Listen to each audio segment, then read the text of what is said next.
En janvier 2020, le président français Emmanuel Macron a convoqué un sommet de l'Alliance du G5 Sahel à Pau, une petite ville française.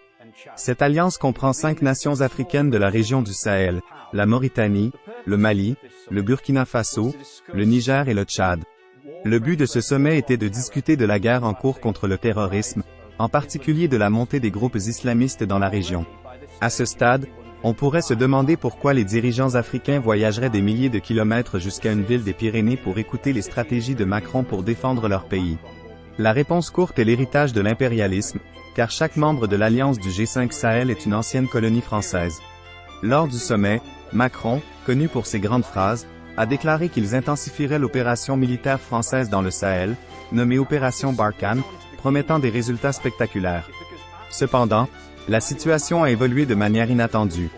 Les 3 pays clés de ce conflit, le Mali, le Burkina Faso et le Niger, ont connu 5 coups d'État, conduisant à l'expulsion des forces et des ambassadeurs français.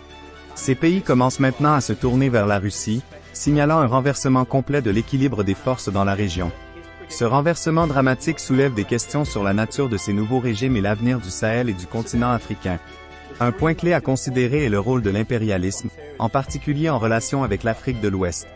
Cette région entière a été significativement freinée par l'impérialisme pendant des décennies, sinon plus d'un siècle.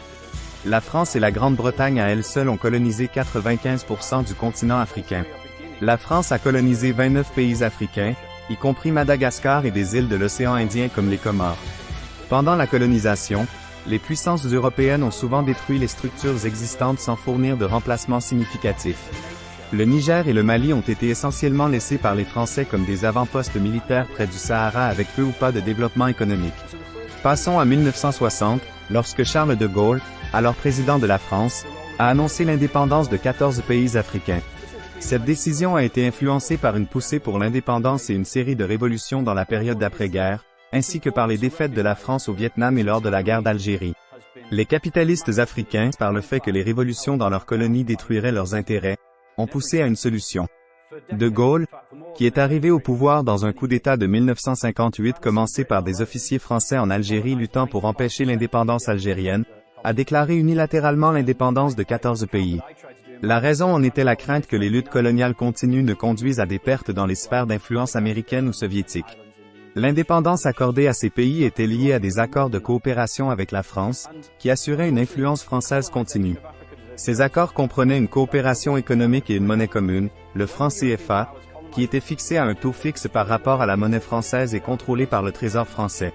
La balkanisation de l'Afrique post-indépendance en état faible, comme le Burkina Faso avec plus de 60 groupes ethniques, et le Niger, avec le groupe ethnique Haoussa s'étendant au Niger et au nord du Nigeria, a encore affaibli ces nations.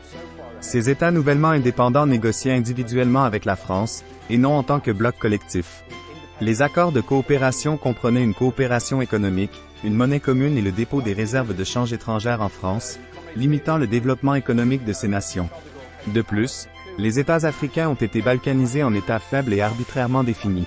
Malgré leur indépendance, ces États africains sont restés dans un cycle d'endettement et de dépendance économique envers la France. L'exploitation de ressources comme l'uranium au Niger, essentiel pour le nucléaire français, est un exemple flagrant.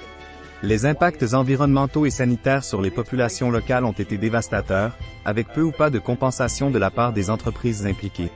Le maintien de la dépendance politique et un réseau de corruption, connu sous le nom de « la France-Afrique », impliquait de soutenir les dirigeants africains avec une aide militaire, des incitations financières et d'autres formes de soutien pour maintenir le contrôle sur les ressources de la région.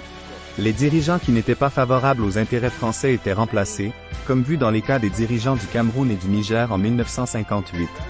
Thomas Sankara au Burkina Faso, un leader anti-impérialiste qui a poursuivi une direction vers le socialisme, a nationalisé des parties significatives de l'économie et de l'industrie, et a renommé le pays. Il a mis en avant un message anti-impérialiste audacieux, en particulier concernant le franc CFA et le non-paiement de la dette. Son assassinat en 1987 par son second, Blaise Compaoré, soutenu par l'impérialisme français, a mis en lumière les dangers auxquels sont confrontés les dirigeants qui s'opposent aux intérêts français. La corruption endémique dans les démocraties africaines est largement attribuée à l'impérialisme étranger, qui a délibérément mis en place un réseau de corruption. L'aide au développement accordée à ces États était souvent liée à l'achat de biens français ou à des contrats avec des entreprises françaises, bénéficiant 2 fois à l'impérialisme français. Les États africains ont signé des traités accordant à la France le droit de préemption sur leurs ressources naturelles, comme vu dans l'exploitation minière de l'uranium au Niger, contrôlée par un monopole français. Le bouleversement politique actuel au Mali, au Burkina Faso et au Niger, marqué par de multiples coups d'État et un éloignement de l'influence française en faveur de la Russie, représente un changement significatif dans la région. Ce changement reflète un sentiment croissant contre les vestiges du colonialisme et de l'impérialisme et un désir d'indépendance et d'autodétermination véritable. L'implication de nouvelles puissances comme la Russie et la Chine introduit de nouvelles dynamiques, potentiellement conduisant à différentes formes de domination. L'avenir du Sahel et du continent africain reste incertain, avec le déclin de l'impérialisme français et la montée de nouvelles puissances. Cependant, la nature de la révolution en cours et le rôle de la classe ouvrière africaine dans la conduite de ce mouvement sont cruciaux.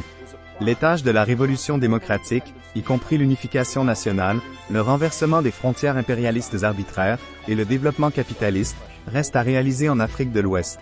La bourgeoisie africaine, là où elle existe, est largement une classe de gestionnaires sous l'impérialisme étranger et incapable de mener à bien ses tâches indépendamment. La situation actuelle en Afrique de l'Ouest, marquée par l'instabilité, la crise, l'effondrement de l'État et le potentiel de révolution, exige une attention particulière. Le développement de la révolution dépendra de la capacité de la classe ouvrière africaine, en collaboration avec la paysannerie et les pauvres urbains, à mener un mouvement vers une véritable indépendance et un développement durable. Le renversement de l'impérialisme, non seulement en Afrique mais à l'échelle mondiale, est essentiel pour la libération des nations africaines.